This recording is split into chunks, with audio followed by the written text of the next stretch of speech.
Good morning to all of you and welcome to my YouTube channel test topper.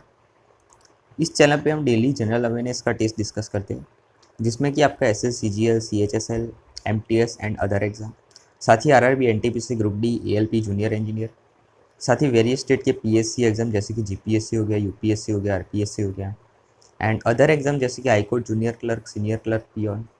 ये सारे exam में जो question पूछे गए हैं 2010 से लेके 2021 तक के, वो सारे क्वेश्चन हम टेस्ट के फॉर्म में डिस्कस करते हैं। बेसिकली जो टेस्ट का पैटर्न है उसमें डेली के आपको 10 क्वेश्चन मिलेंगे और हर क्वेश्चन पे 10 सेकेंड का टाइमर होगा।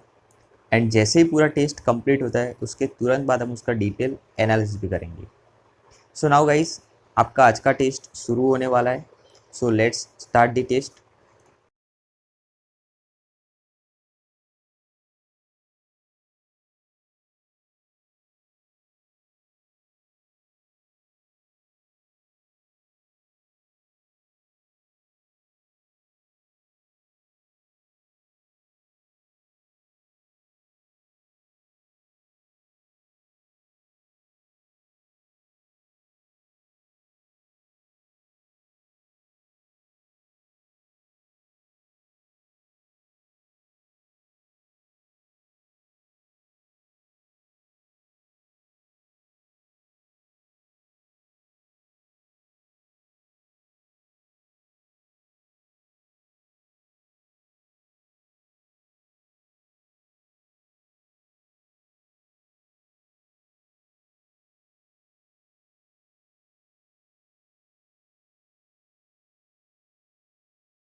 सो नाउ गाइस, आपका टेस्ट यहाँ पे कंप्लीट होता है। So let's check the solution. सबसे पहला क्वेश्चन था, निम्नलिखित में से किसे नीला ग्रह कहा जाता है? तो इसका करेक्ट आंसर है ऑप्शन बी, अर्थ यानी कि पृथ्वी को। सो ग्रह से संबंधित कुछ महत्वपूर्ण जानकारी देख लेते हैं। जैसे कि सबसे पहले बुध ग्रह है, तो उसको कोई चांद नहीं है, यानी कि उसका कोई उपग्रह नहीं है और वो सबसे छोटा ग्रह है, सूरज के सबसे करीब है और उसको कोई रिंग्स नहीं है। उसके बाद आता है शुक्र। तो शुक्र को भी कोई चांद नहीं है और वो पीछे की ओर घूमता है, उसको भी कोई रिंग सिस्टम नहीं है और वो सबसे गर्म ग्रह है। उसके बाद आता है पृथ्वी। तो उसको एक चंद्रमा है, उसको भी कोई रिंग सिस्टम नहीं है, नीला ग्रह के नाम से जाना जाता है और जीवन के लिए बिल्कुल सही जगह है। उसके बाद आता है मंगल। तो मंगल को दो चंद्रमा है, फोबोस और डीमोस, और वो लाल ग्रह के रूप में जाना जाता है और उसको भी कोई रिंग सिस्टम नहीं है। उसके बाद आता है बृहस्पति। तो उसको 75 चंद्रमा है और वो सबसे बड़ा ग्रह है, गैस जायंट है और रिंग सिस्टम है उसके अंदर। उसके बाद आता है शनि। तो शनि को 82 चंद्रमा है और उसमें 7 रिंगों के साथ सबसे शानदार रिंग सिस्टम है उसका, और वो भी गैस जायंट के नाम से जाना जाता है और दूसरा सबसे बड़ा ग्रह है। उसके बाद आता है अरुण ग्रह यानी कि यूरेनस। तो उसको 27 चंद्रमा है और बर्फ का विशालकाय ग्रह है वो, 13 ज्ञात रिंग है उसकी और वो भी पीछे की ओर घूमता है।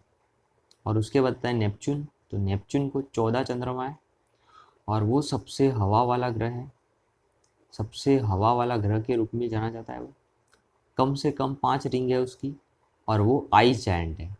ये सारे जो थे वो गैस जायंट थे, ये आइस जायंट है। तो ये सारे ग्रह और उसके उससे रिलेटेड जो भी इंफॉर्मेशन थी वो मैंने इधर शेयर की है।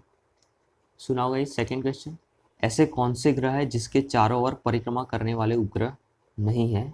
तो इसका करेक्ट आंसर है ऑप्शन बी, मर्क्यूरी यानी विनस यानी कि बुध और शुक्र।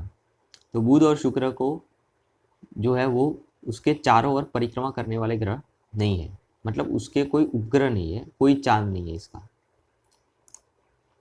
वह ग्रह जिसकी सतह का तापमान सबसे अधिक है, तो इसका करेक्ट आंसर है ऑप्शन डी, शुक्र।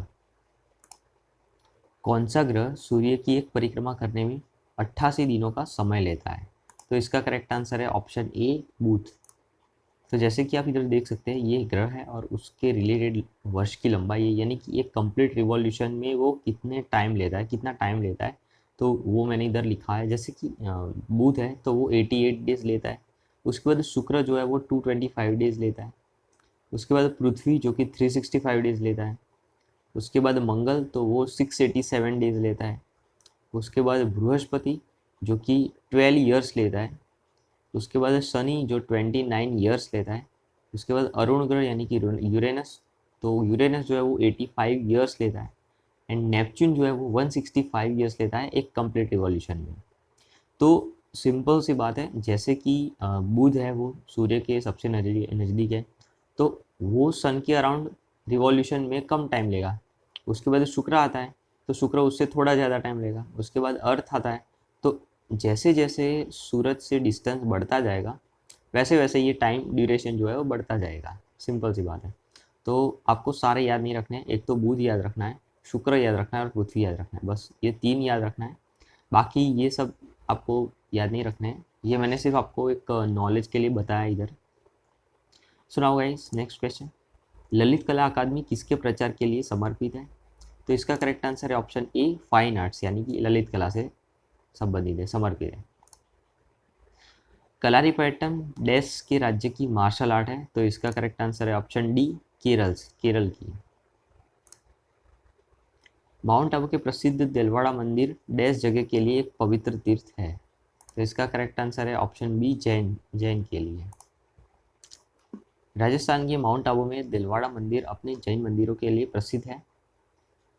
इन जैन मंदिरों का निर्माण 11वीं और 13वीं शताब्दी ईस्वी सन के बीच एक जैन आम आदमी तेजपाल ने करवाया था।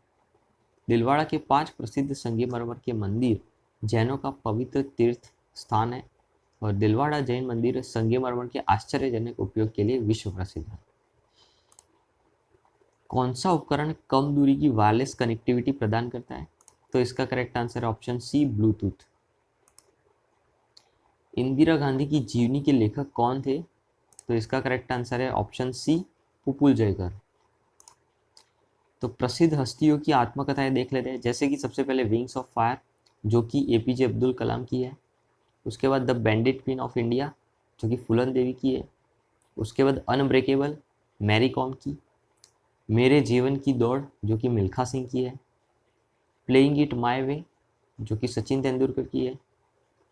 एस अगेंस्ट ऑड जो सानिया मिर्जा की है। एंड मैं कोई मसीहा नहीं हूँ ये सोनू सूद की है। तो ये सारी जो आत्मकथा है वो आपको याद रखनी है।